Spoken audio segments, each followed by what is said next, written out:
Hoje a gente vai entrevistar o Padre Celso dos Santos e também está conosco aqui na nossa sala de entrevista a ministra da Catequese, também coordenadora da Catequese da Diocese de Roraima, Wagner Gomes, que vão explanar um pouco sobre as pastorais sociais como expressão de fé aqui no nosso estado de Roraima, dentro do contexto dos 300 anos de Roraima. Padre, o senhor poderia dizer um pouquinho sobre o papel das pastorais sociais dentro dessa missão evangelizadora da diocese nesses 300 anos do Estado? É, é, Geralmente a gente costuma dizer assim que tem duas dimensões importantes da missão da igreja, né? Uma é a missão ad intra, né? Quer dizer, organiza a própria comunidade, os próprios espaços internos da igreja, né? E outro que é fundamental também, não menos importante, que é a ação da igreja no mundo. Então, a igreja sempre tem esta missão de ajudar, de fazer com que a caridade alcance todos os lugares, né? Principalmente visando a transfiguração, a transformação do mundo da nossa realidade, né? E isso acontece através das pastorais sociais. Se a igreja quer de fato ajudar o mundo a ser um pouco melhor, a igreja precisa também ter os instrumentos. E as pastorais sociais são esses instrumentos que ajudam a transformar a realidade a partir de uma experiência de fé, de um compromisso com a fé. Assim, padre, quais pastorais sociais que marcaram a caminhada, né, ao longo de todos esses anos aqui na Igreja de Roraima e que continuam sendo referência no cuidado com os mais necessitados, como, por exemplo, como foi que surgiram, né, essas pastorais, pastoral da criança, a pastoral dos migrantes, por exemplo. O senhor pode citar algumas delas para a gente ter Sim, uma breve noção? sim. A igreja tem um leque, no fundo é um leque de serviços, né? Porque a palavra pastoral vem da perspectiva, né, bíblica do bom pastor. Seja no Antigo Testamento, seja no Novo, a gente tem essa figura do pastor. É aquele que cuida, que protege, né? E aí então a igreja tem essas ações voltadas para questões específicas, né? Então, a pastoral da criança, que já tem muitas décadas de trabalho, de serviço, a proteção da criança desde o ventre materno, né, até uma certa idade, ajudando, protegendo, acompanhando a gestante, a criança nos primeiros anos de vida. É, Temos aqui em nossa diocese, né, uma experiência que ao longo dos anos da existência da própria diocese, que é o serviço junto aos povos indígenas, a pastoral indigenista. Temos aí, diante da emergência da questão migratória, a pastoral, o serviço de pastoral aos migrantes. Temos a questão da Caritas, né, que tem um leque imenso de serviços, desde a questão da assistência imediata às necessidades das pessoas, até a demanda, a luta por políticas públicas. Temos a pastoral da saúde, que ajuda, né, também nessa questão da construção de políticas públicas de saúde, da participação no Conselho em Defesa dos Direitos, né, dos usuários. Temos a questão assim também que ajuda no resgate da sabedoria popular e também na vivência dessa sabedoria colocada a serviço das pessoas. Então, se a gente for fazendo a pastoral da terra, né, que ajuda as pessoas a desenvolverem uma proximidade e também uma luta pela defesa dos direitos da terra, dos pequenos agricultores, dos pequenos proprietários. Então, assim, o trabalho social da igreja, ele se expande de uma maneira muito grande, né? Então, é um serviço que a igreja... É claro que em determinados tempos a gente tem um acento nisso, um acento naquilo. Por exemplo, hoje a grande demanda é a questão do cuidado com a casa comum, que não é uma, um compromisso a partir da fé com esse Deus criador, mas também uma defesa da nossa casa comum, né? E assim, padre, o senhor mencionou muito sobre esse cuidado, né, com as pastorais hoje, como é que ela se faz presente em situações de vulnerabilidade com os povos originários, diante dessas ondas migratórias, também sobre assentamentos rurais, mas como a diocese tem vivido essa caridade concreta junto com esses povos indígenas, com os migrantes, especialmente nesses últimos anos? Isso. Primeiramente, né, temos aí um grande louvor, agradecimento ao Padre Jorge pelo empenho que ele fez junto. Talvez ele tenha sido, não o único, mas o grande impulsionador do trabalho junto aos povos indígenas, né? Que é ele que ajudou o pessoal a perceber, tomar consciência dos seus direitos, da luta pela sua terra, pelo seu território, né? Então esse tem sido um grande compromisso ao longo do caminho da igreja, né? A igreja sempre se preocupou, sempre se preocupa e quer cada vez mais fortalecer isso, né? Historicamente já foi, né? E continua sendo um grande desafio atual.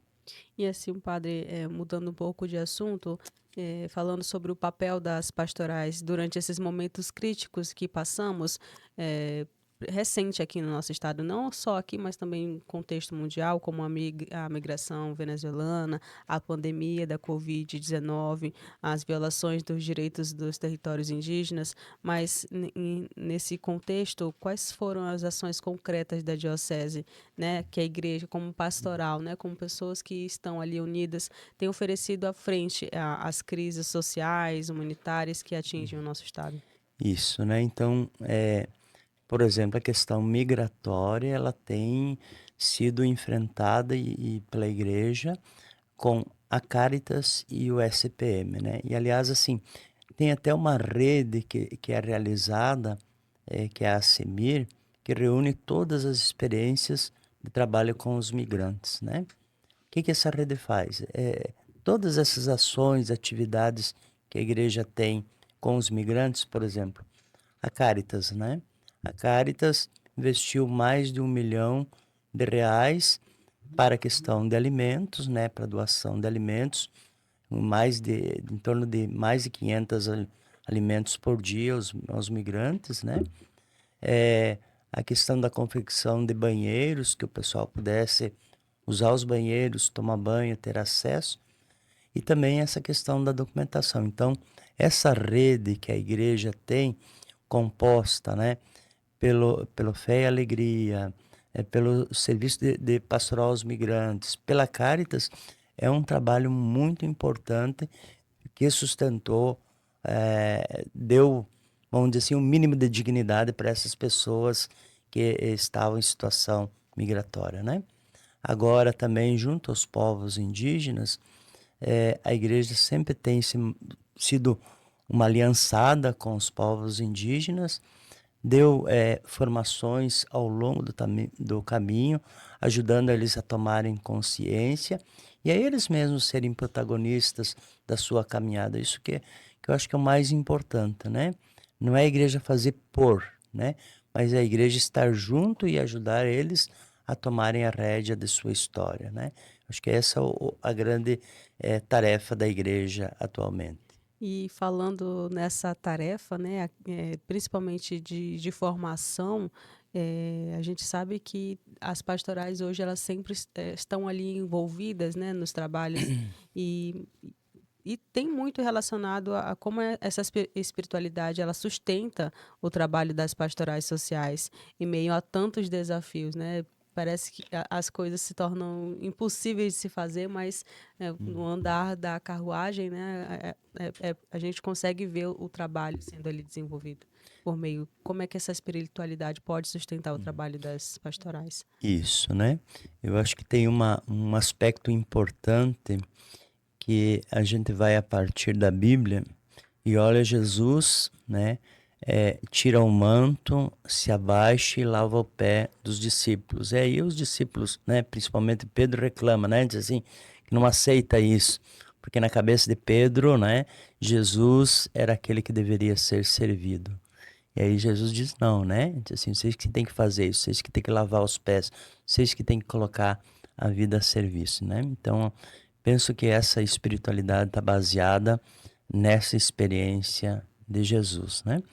Outro elemento importante é que a gente precisa fazer sempre, e aí entra o papel da comunidade como um todo, de a gente ajudar as pessoas a assumirem essa missão, né? É aí que entra a catequese, quer dizer, não é só um olhar para fora, mas é também a partir de dentro e criando um caminho que ajuda as pessoas a abraçarem essa fé e a colocarem a sua vida a serviço, né? Então, a Wagner que está aqui também nos ajuda a compreender um pouquinho melhor como que a gente pode fazer esse caminho, né? A gente trouxe um pouco, o padre fez uma contextualização sobre o trabalho das pastorais, mas é um trabalho muito mais aprofundado, né? A questão da espiritualidade. Mas como isso sustenta o trabalho de toda essa equipe em meio a tantos desafios? E ele mencionou sobre as catequeses, né? A iniciação à vida cristã. E como é que você pode relacionar isso? Partindo do que o padre falou sobre o tirar, né? Tirar o avental em servir. A espiritualidade das pastorais sociais se alimenta a partir dessa vivência, né? A gente percebe que vai servir o Cristo ali onde ele acontece, onde ele aparece, onde se vive as experiências. Por exemplo, quando se fala em pastoral da terra, né? Não é simplesmente um pedaço de chão, mas faz parte da vida das pessoas que lá vivem, lá plantam, lá se alimentam, né? Que entra assim também em acordo com o cuidado da casa comum, né? Não é simplesmente chegar e explorar um pedaço de terra, mas é servir-se do que é oferecido, né? Essa espiritualidade do ser e estar junto a partir do ensinamento de Jesus é o que alimenta. E isso é uma das melhores catequeses da experiência, né? Eu vejo por esse lado. É que, padre, a gente vai trazer agora essa informação. Qual é a importância da formação e do engajamento de jovens leigos, né, nas ações sociais da igreja hoje? E como a gente poderia despertar novas vocações e o serviço social e pastoral? Como é que as pastorais sociais hoje estão envolvendo, abraçando a juventude e formando novas lideranças na diocese? Hoje ainda a gente tem um pouco de dificuldades, né, de aproximar, falar a linguagem, ter metodologias próprias de envolvimento. Mas a igreja nunca deixou de se preocupar com essa questão, né? Quer dizer, hoje, se a gente for dar uma olhada, as nossas comunidades, a gente percebe uma ausência. Então, todo o esforço da igreja tem sido sempre de acolher a juventude com suas potencialidades, né? Talvez o primeiro caminho é esse: escutar, acolher, abraçar a juventude e os seus sonhos e as suas causas. Em segundo lugar, é preciso que também a igreja ofereça um caminho de formativo para os jovens, né? Um caminho que ajude eles a pensar a sua vida não só em determinados aspectos, né? O jovem não é só uma questão de festa, não é só uma questão de estudo, mas também tem a dimensão vocacional que a igreja precisa ajudar o jovem a despertar, né? Porque os jovens têm essa sensibilidade pelo outro, pelo novo, né? Aliás, eles são uma força renovadora. Então, a igreja precisa, assim, trabalhar nesse sentido de potencializar tudo isso que traz a força da juventude, né? E, ao mesmo tempo, tem tantas necessidades que a gente precisa, de fato, dar conta, né? O Dom Evaristo sempre traz presente essas preocupações, né? Tem três preocupações que também, além dessas realidades que a gente já ajuda, intervém, colabora, que é a questão dos povos indígenas, da questão das nossas comunidades, sejam elas ribeirinhas, ou sejam elas das vicinais, né, dos agricultores, do pessoal que vive no interior. Também nós temos hoje uma grande população de rua aqui em Boa Vista, né? E com certeza também nas nossas cidades, né? Estava olhando um dado agora do Nacional, eh, Observatório Nacional Brasileiro de Políticas Públicas com a população em situação de rua. A nossa estimativa para o mês de maio, conforme isso são dados precisos, que vem do Cadastro Único, nós temos em Boa Vista 8.971 pessoas em situação de rua. Não é um número normal, né? Em termos de Brasil, estamos em 6º lugar de capital, atrás apenas de São Paulo, Rio de Janeiro, Belo Horizonte, Salvador e Fortaleza, né? Então, precisamos dar uma resposta a essa população. E aí eu até conversava com a coordenadora nacional, disse assim, se isso é um dado a partir do cadastro, né, único, imagine aqueles que não têm acesso, então esse número é imensamente superior. Outra realidade também importante é a realidade dos encarcerados. A igreja também precisa fazer um movimento, né, e estar junto. Os enfermos e idosos também são uma realidade que a gente precisa, né? Então, junto com isso, esses novos rostos que a gente tem como desafio são imensos, né? E a juventude pode nos ajudar, né? Pode fazer essa grande mutirão de ajuda, de auxílio a essas realidades que tanto precisam da nossa presença e de uma espiritualidade de serviço. Ok, padre, e para a gente encerrar, trazer aqui agora uma mensagem, gostaria que o senhor falasse um pouquinho sobre os desafios das pastorais sociais para os próximos anos, né? Como é que elas podem continuar transformando essas realidades e trazer também uma mensagem de fé, um acalento, né? Também para a área do serviço, trazer um pouquinho mais de esperança. As pessoas hoje estão desesperançadas, né? Com seus trabalhos, estão com seus fardos, mas fazer esse convite para que todas elas continuem se envolvendo nas pastorais sociais como parte do compromisso da evangelização aqui também da nossa diocese. Isso.